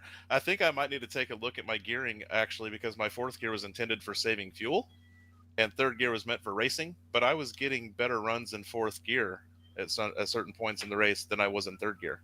And on that last pit stop, I think it was two cautions from the end, I came in and put 85% tape on. So with 3 or 4 laps to go, my my oil pressure was up to 220. And when I caught up to Crystal coming to the tri-oval, I should have had the run on her, but my engine was cooking. So I just got in line behind her, congratulating her all the way. She was you'll hear from her shortly how much it meant to her to have that win off her shoulders. But yeah, that was an interesting strategy, and I was actually running strats with Drew, who was in the server as well. He came down and took 90% tape when he claimed that caution, and he was pegged coming to the checkers. So 85% tape was the limit. 80 probably would have been better. I would have had something there at the end, but I can't shake a stick at a P2 finish for the first time in the season. So had a lot of fun. Saw a lot of people get up there and mix it up. Of course, we don't have a yellow line rule here, so everybody was experimenting with that. Blocking is legal throughout the race, so people were experimenting with that. A lot of cool things. I'm sure it was a great show. I'll check it out later on post tape. But hope you guys had fun watching. I certainly had fun racing in it. We definitely had a ton of fun up here in the booth. Caleb, you got anything for a second place finisher? Absolutely. That was a spectacular race. I'm sure both for us in the booth and for you all out there on the racetrack. All throughout that race was just absolute pure action at its absolute purest form. So I definitely have to give all of y'all a lot of credit there for that race. And I definitely got to give you a lot of props as well there. Of course, that final run was great, and especially I have to give you props there for early on in the race when you made that spectacular save. But just a fantastic race all around here tonight from you and everybody else, and definitely have to congratulate you on coming home with a second place finish. Fantastic job out there tonight, my man. Thank you. It's funny you say the nice save. I get told by at least one person in the server every race, "Hey, nice save, Tyler." And there's a joke that I'm going to get a neck tattoo that says "nice save" because of how often I have to do a nice save. But I mean that tells me that I'm pushing it to the limit, and that's what you've got to do to be a competitor. Yeah, I do want to do a couple quick shout outs if you guys don't have anything else you wanted to cover. Yeah, we're gonna give you the floor. Shout out anybody you want. Thank any sponsors you got. The floor is yours. Yeah, so I just want to do a quick rundown since I've got you here of hot off the press points as we run. Season 7 points are pretty well established that the backup it closed. Sorry, Zach Rogers is kind of running away with it. He's got a 178 point lead. We've got 3 races left in the season. We're going to Pikes Peak next week, courtesy of Ike. He's putting on a birthday bash, Ike's Peak at Pikes Peak. Cannot wait for that. It's going to be elite.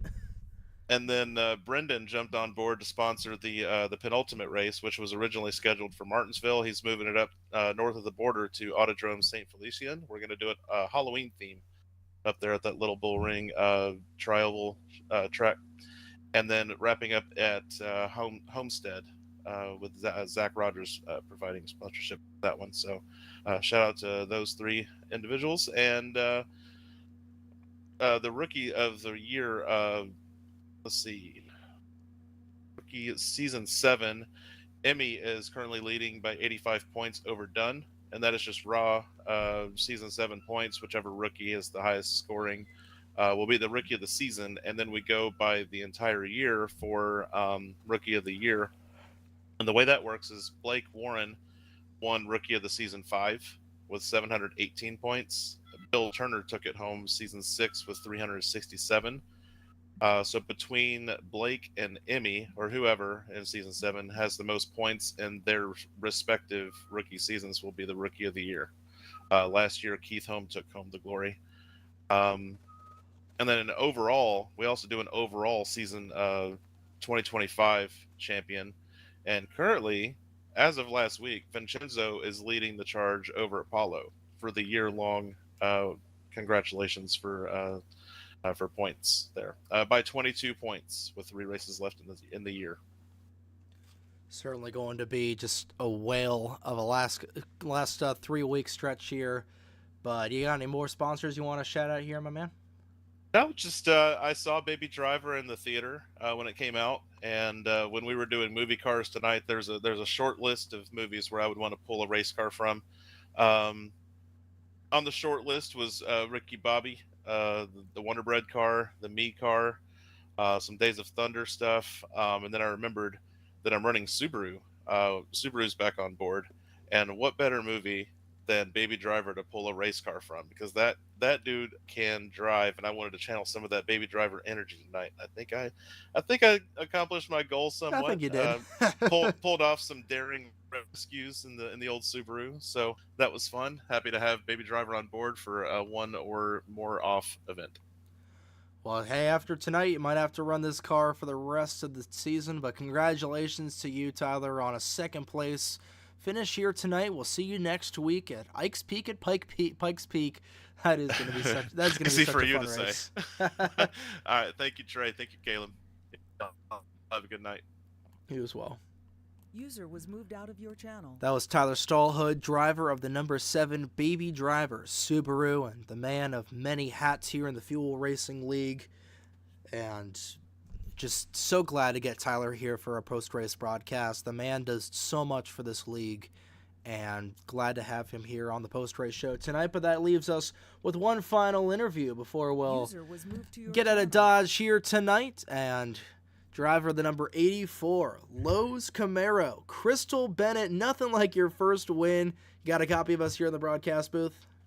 I do. Well, you certainly had quite an eventful race here tonight, from I think going around maybe once or twice, lagging out here and there, to making a bonsai move for the race lead on the last lap and making it stick to get your first Fuel win. How does it feel to finally get the monkey off your back? It feels amazing. I've been in this league since the beginning, and this one means so much to finally get. It definitely just an emotional win, especially right at the end there. Everybody congratulating you, and Tyler was singing your praises in the post-race interview of just how it's been a long time coming for you in this 84 team, especially over these last couple of seasons. But going into that final lap, that run off of turn 2, you saw the hold of the inside, and was the Ayrton Senna going for the gap quote in your mind at the time, and you just went for it? Not really. I didn't really have anything in my mind. All I thought was I have the run. I either push the car in front of me, or I go low and kill myself trying to go for the lead, or I get the lead. So. Well, I think you definitely came on the right end of that spectrum there, and you were able to just make a bonsai move for the win, and then able to get the job done here. But you mentioned just how much of a long time coming it's been for this team, because you've been here since the very beginning. So just really, just how does it feel, just, after all this time, being able to just see that checkered flag for the first time and just being able to taste victory after so long? It feels honestly indescribable. It had me in tears for a moment, because it's just that big of a win to finally get one here.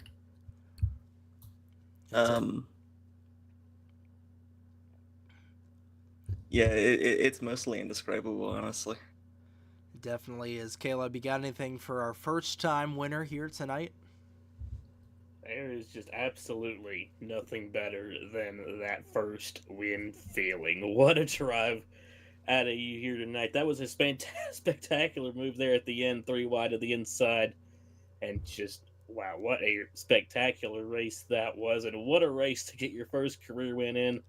That was an absolutely incredible job out there tonight. Thank you.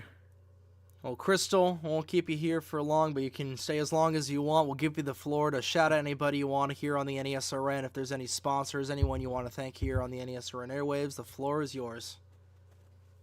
Yeah, I just want to thank Apollo and Keon. They've both been great friends of mine since I started racing in NR about 4 years ago now.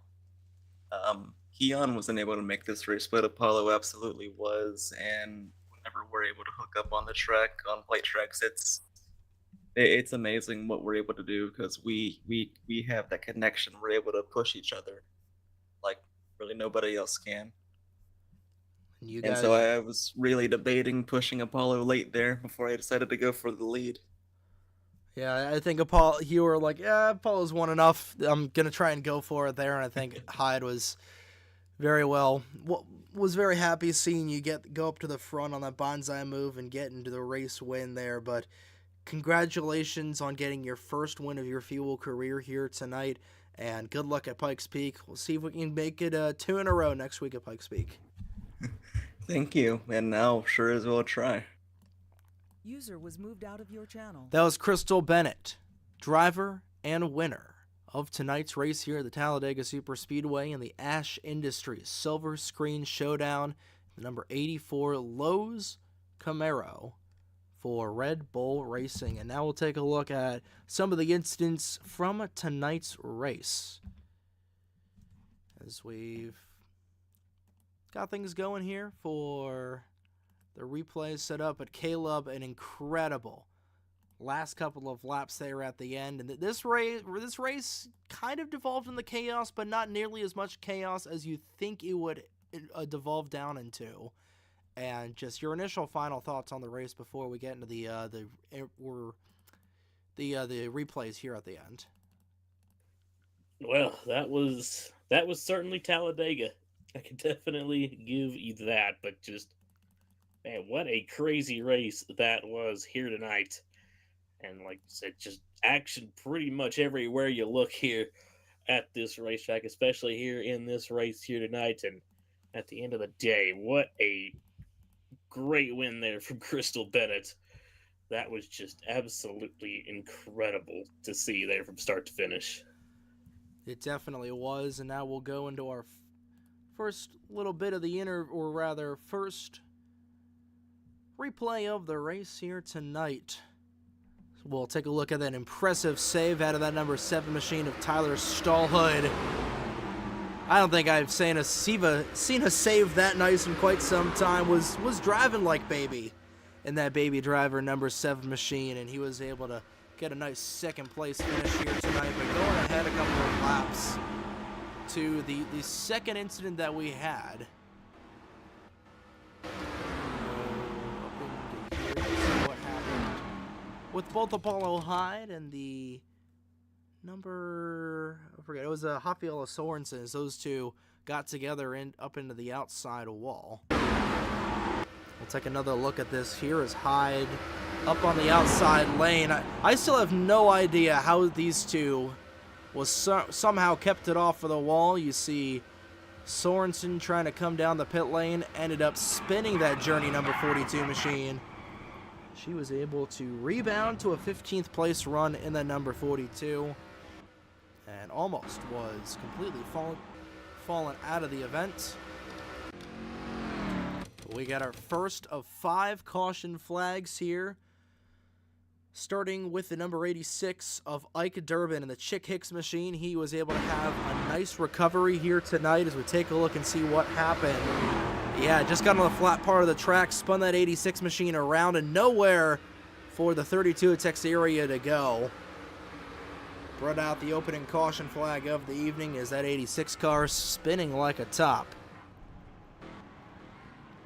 Tough break there for Sean Texiera, but he was able to get back up here into the rest of the dance. Trying to remember what the next caution flag. Oh yeah, that was the whatever happened down the back straightaway going off of turn number 2. It's been a little bit of a long night, but it was Brendan Woodford that got squirrely off of turn 2 with a little bit of a bump drafting gone wrong from Kenny Campos. Yeah, Campos got it back in the 131, and Whitford just got hooked to the 28 going upside down. That was a wild, wild ride for RJ Bishop. Campos and Corbin Wentz also got caught up in that accident. But I think this is where things got very, very interesting at the tail end, because we did have some mechanical issues under the caution flag.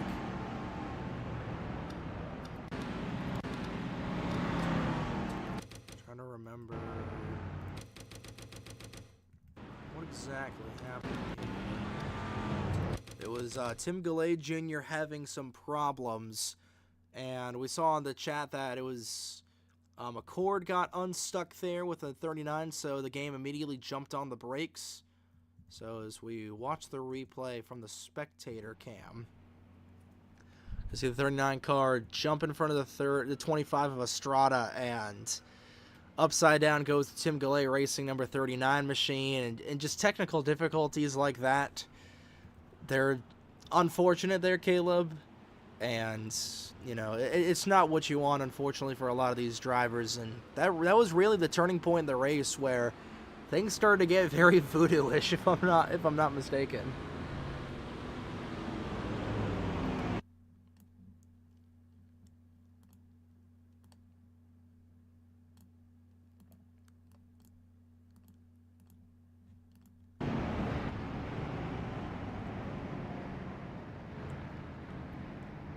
We may have lost Caleb Rose here for a brief moment.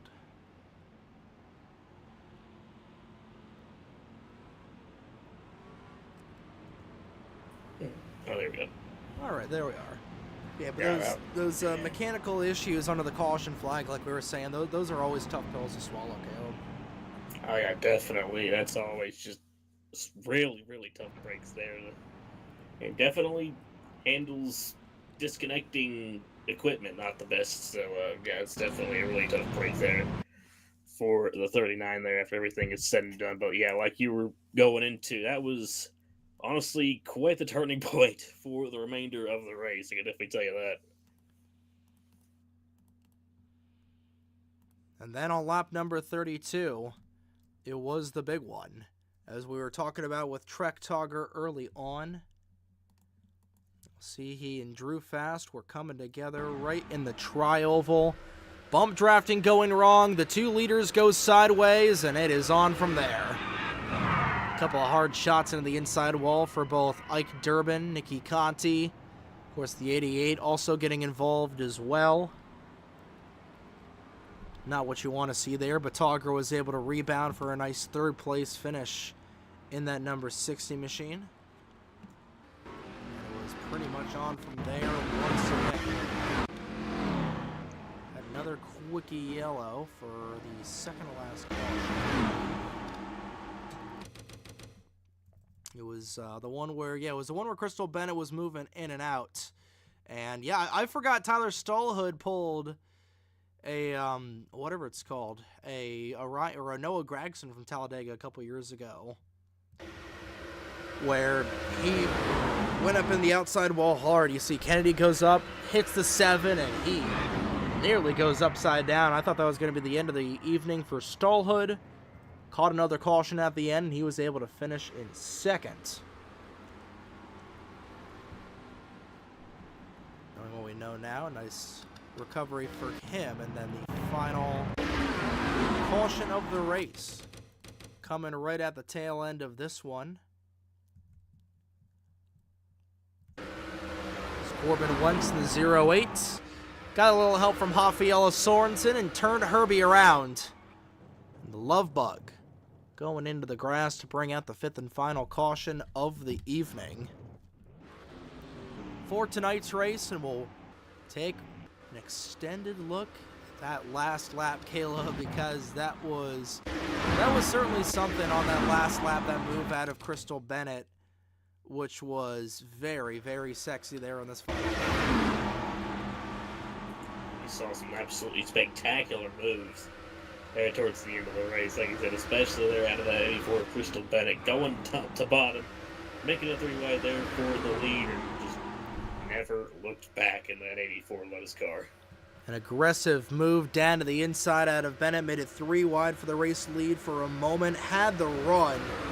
Schizzato was trying to come down to the inside. I think Schizzato and the 7 dumping air on top of one another was ultimately what took them out. Hyde with no help up top. And I thought, like we said, we thought Stallhood was going to get a run off the corner, but like you said, he put way too much tape on there. That 7 machine was blowing up. And coming back to the start-finish line, Crystal Bennett with their first career win here in the Fuel Racing League, the Talladega Superspeedway. What a venue to get it done, and of course the last lap crash, as we've been accustomed to seeing here in the Fuel Racing League. But what a race, what a finish, and what a winner for Crystal Bennett here tonight as they win tonight's race at the Talladega Superspeedway in dominating fashion to get the job. Not in dominating fashion, but in dramatic fashion, I should say, to get the job done. But Caleb, final thoughts on this race. So we will go to our third to final race of the week next week at Pikes Peak. That's going to be a blast. More on that here in just a couple of moments. But final thoughts here at Talladega. Like I said, what a great race here tonight from the Talladega Superspeedway. Pretty much just about everything you could ask for from a racetrack such as this. Saw a lot of great racing all throughout the race. Saw quite a bit of calamity there, but it all ended up with a spectacular run to the finish and a fantastic closing couple of laps there. And just like I said, a great move there out of Crystal Bennett to seal the deal there. Just what a race here at Talladega, and just, my goodness, that was an absolute wild card race, and it sure was absolutely wild. But yeah, I got Pikes Peak coming up next. That definitely ought to be quite an interesting one as well up there in the Colorado mountains. Should definitely be a fun race next time out as well. But what a race here this time around here from Talladega. And just like I said, what a win there for Crystal Bennett. Like I said, nothing like that first win feeling. It's like I said, just awesome to see. Definitely was here tonight, as we'll once again do a top down of the running. So Crystal Bennett getting the race win by 137 thousandths of a second over Tyler Stallhood. Trek Togger rounded out the podium. Emmy Schizzato and Lucas Kennedy rounded out the top 5. Zach Rogers, Apollo Hyde, Drew Fast, Vincenzo Focusato, and Ike Durbin rounded out the top 10. Kenny Campos, Andrew Estrada, Nicky Conti, Blake Warren, Rafaela Sorensen, and R.J. Bishop rounded out the top 16. Bishop was the last car to finish the race on the lead lap. Corbin Wentz was one lap down. He finishes in 17th. Tim Galley Jr. retired from the race. He finishes 18th. Sean Trexia, welcome on board, Sean. He finishes in 19th. Brendan Whitford rounds out the top 20. And James Moore rounds out the field, finishing in the 21st position here tonight. But that's going to do it from the Talladega Superspeedway. Congratulations once again to Crystal Bennett for winning the Ash Industries SilverScreen Showdown here this evening at the Talladega Superspeedway. we'll be back on the NESRN airwaves Monday evening for a tape-delayed broadcast of the penultimate race of the Fuel Sportsman Series race at Grand Junction on Monday evening at 8 o'clock Eastern here on the North American Sim Racing Network. And of course, we've got the Ikes Peak at Pikes Peak next Wednesday evening here. 9:15 race time, 8:55 pre-race starting here on the North American Sim Racing Network. We're going to do it all again for 3 races remaining in the season here on the NASRN. That's going to do it for tonight's broadcast. Good morning, good afternoon, and good evening, ladies and gentlemen, from Talladega Superspeedway. On behalf of Caleb Rose, Tyler Stallhood, the Fuel Racing League, and the North American Sim Racing Network, my name is Trey Wright saying so long from Talladega. Have a great evening, folks. We'll see you here in